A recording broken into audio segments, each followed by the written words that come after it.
য'তেই বহিব তাতেই উচ্ছেদ কৰিম। য'তেই বহিব আমি তাতেই উচ্ছেদ কৰিম। খালি মানুহে ভাড়া ঘৰ দিব নালাগে।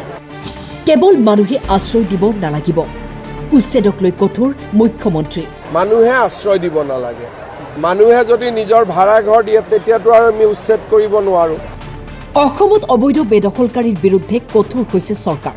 অবৈধ বেদখলকাৰীৰ ওপৰত উচ্ছেদ চলিবই, ক'লে মুখ্যমন্ত্ৰীয়ে।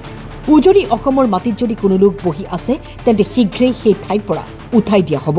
কেৱল মানুহে ভাড়া ঘৰ দিব নালাগিব, আশ্ৰয় দিব নালাগিব। অচিনাকি লোকক নিজৰ মাটিত খেতি কৰিবলৈ নামাতিব। জাতীয় প্ৰতিৰোধ গঢ়ি নুঠিলে চৰকাৰে অকলে অসমক সুৰক্ষিত কৰিব নোৱাৰিব।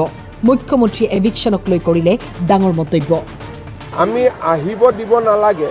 আৰু যদি উজনি অসমতো কোনোবা মাটিত বহি আছে, যেনেকৈ আমি উৰিয়াম ঘাটত কৰিলোঁ আৰু 2-3টা জেগাত কৰাৰ প্লেনিং আমাৰ আছে, য'তেই বহিব আমি তাতেই উচ্ছেদ কৰিম। খালি মানুহে ভাড়া ঘৰ দিব নালাগে, মানুহে আশ্ৰয় দিব নালাগে। মানুহে যদি নিজৰ ভাড়া ঘৰ দিয়ে তেতিয়াতো আৰু আমি উচ্ছেদ কৰিব নোৱাৰোঁ।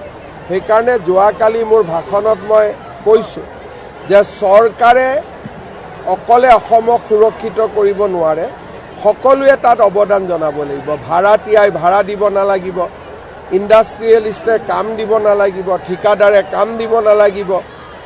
মানুহে নিজৰ মাটিত খেতি কৰিবৰ কাৰণে অচিনাকি মানুহক মাতিব নালাগিব।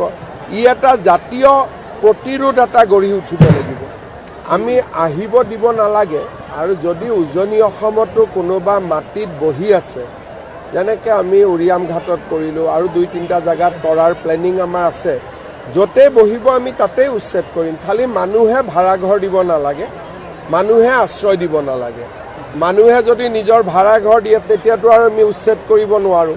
সেইকাৰণে যোৱাকালি মোৰ ভাষণত মই কৈছোঁ যে চৰকাৰে অকলে অসমক সুৰক্ষিত কৰিব নোৱাৰে, সকলোৱে তাত অৱদান জনাব লাগিব। ভাড়াতীয়াই ভাড়া দিব নালাগিব, ইণ্ডাষ্ট্ৰিয়েলিষ্টে কাম দিব নালাগিব, ঠিকাদাৰে কাম দিব নালাগিব।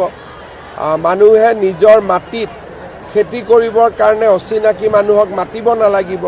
ই এটা জাতীয় প্ৰতিৰোধ এটা গঢ়ি উঠিব লাগিব।